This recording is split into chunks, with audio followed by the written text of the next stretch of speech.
Hey there, I am Aisel and today we are going to get you started with your T-SCAN Hawk 2. In this getting started, we will be teaching you a second common scanning strategy. Scan both sides by reference points. Feel free to pause at any point to follow along. There are also chapter segments if you wish to skip ahead. Let's get started.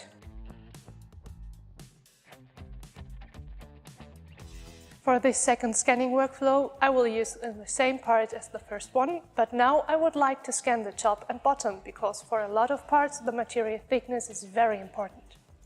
As I have a part with plain side walls and not so much 3D geometry, I've stuck some reference points on the side. I recommend using at least 3 with a nice spread over the part. For this strategy, we use the guided workflow and select the corresponding template, scan both sides by reference points.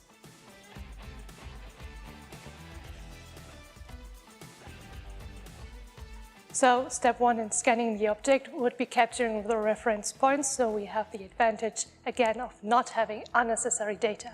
When I am capturing the reference points, I start at the top side of the part and I make sure that I also include the reference points on the side of the part. Step 2 would be defining the background plane, so we do not collect data of the table.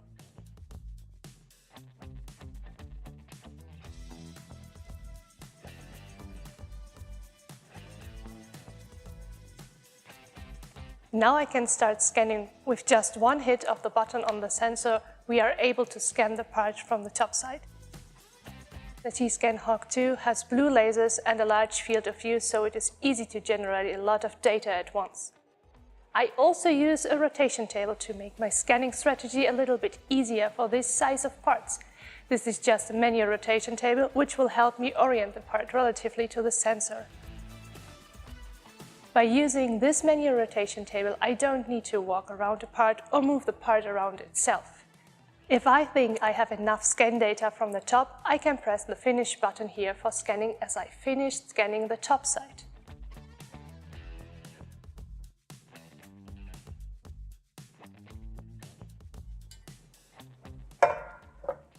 As I also want to scan the bottom side, I turn my part and repeat the same workflow.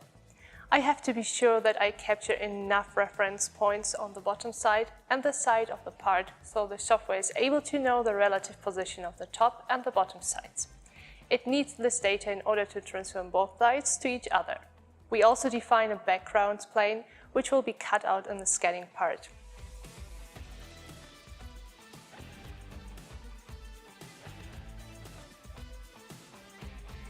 As we capture the reference points on the side of the part, we're able to transform both sides. This is because the software knows exactly where to position all the scan data relative to the other side of the part. You can do this transformation now or in a later stage when you have fully scanned the bottom side. I will do it now so I immediately see what I have scanned from the top side.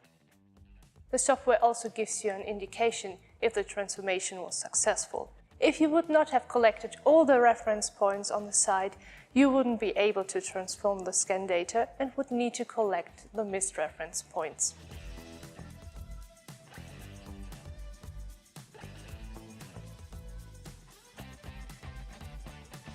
When polygonizing, the software creates a digital copy of your part, which is a triangle model in STL format.